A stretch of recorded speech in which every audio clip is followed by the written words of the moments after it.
اعلان بالفور 1917 یہودی آباد ہونے شروع ہو گئے، اور اصل میں اسی کے لیے خلافت کو منسوخ کرایا گیا۔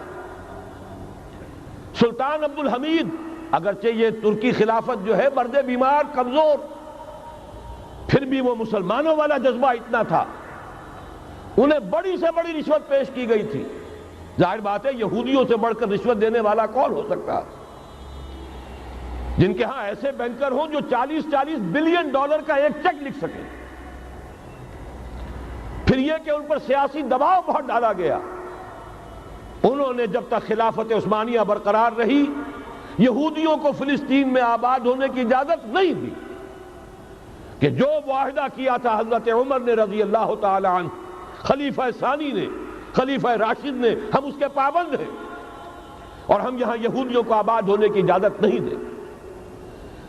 لہذا انہوں نے اس خلافت ہی کا بستر طے کرایا، اس لیے کہ نہ رہے بانس نہ بجے بانسری، نہ مسلمانوں کی وحدت ملی کی کوئی علامت دنیا میں باقی رہے، اور نہ مسلمان کسی مسئلے پر جمع ہو کر کوئی موقف اختیار کر سکے۔ اعلان بالفور کے نتیجے میں آباد کاری شروع ہوئی، 1948 میں اسرائیل قائم ہو گیا، معجزہ ہو گیا، 1967 میں اس کی توسیع ہو گئی۔ اس میں ایک بات اور بھی عرض کر دوں، یہ سارا کس طور سے ہوا ہے کام؟ آپ نے زائنزم کا نام تو سنا ہے، صہیونی تحریک، خود اس کا جو بابا آدم تھا، آرڈر آف الومیناٹی، 1776 یکم مئی یہ نظام قائم کیا وائساپ نے، اور اس نظام کے تحت فری میسنری اور lodges of the great Orient قائم کیے گئے۔ یہ سارا ہتھ کنڈا وہ ابلیسی نظام، اس کی تفصیل ایک کینیڈین آتھر نے لکھی ہے کتاب میں، پاونز ان دی گیم، یہ سارا دھندا ایک شیطانی چکر ہے، ابلیسی چال ہے، اور اس کے ذریعے سے اسرائیل قائم ہوا، اور اس کی توسیع بھی ہوئی 1967 میں۔ اب یہاں تک پہنچنے کے بعد ان کے پیش نظر بقیہ دنیا کی تسخیر اور اسے فتح کرنے کا معاملہ ہے، اور سب سے بڑھ کر اسلام کی بیخ-کنی اور اس کا راستہ روکنا، یہ ان کے پیش نظر ہے۔ یریدون لیطفئوا نور اللہ بافواہہم۔ صورت اس وقت کیا ہے؟ یورپ اور امریکہ سے آپ مشرق کی طرف آئیے، پہلے عالم عرب ہے، عرب مسلم ورلڈ۔ مجھے یہ کہتے ہوئے سخت دکھ ہو رہا ہے، پورا عالم عرب وہ فتح کر چکے، وہ عرب ممالک کے جو اسرائیل کے ساتھ کسی میز پر بیٹھ کر گفتگو کرنے کو تیار نہیں تھے، آپ دیکھ رہے ہیں کہ لائن لگ گئی۔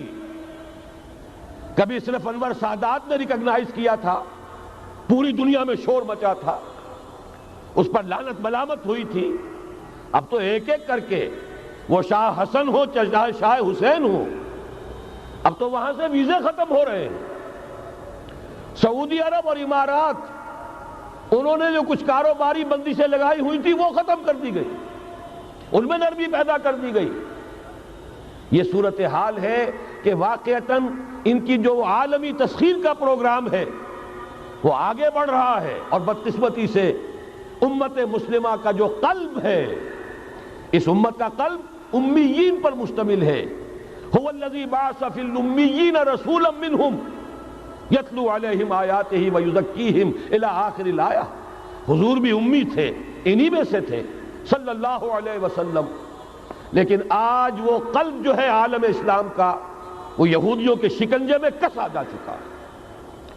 اکثر وہاں کے جو حکمران ہیں، امریکہ کے ایجنٹ ہیں، سٹوجز۔ یہ حالات جہاں تک عالم عرب کا تعلق ہے، تلخ حقائق ہیں جو بیان کر رہا ہوں، اس لیے کہ آپ کے سامنے رہنا چاہیے۔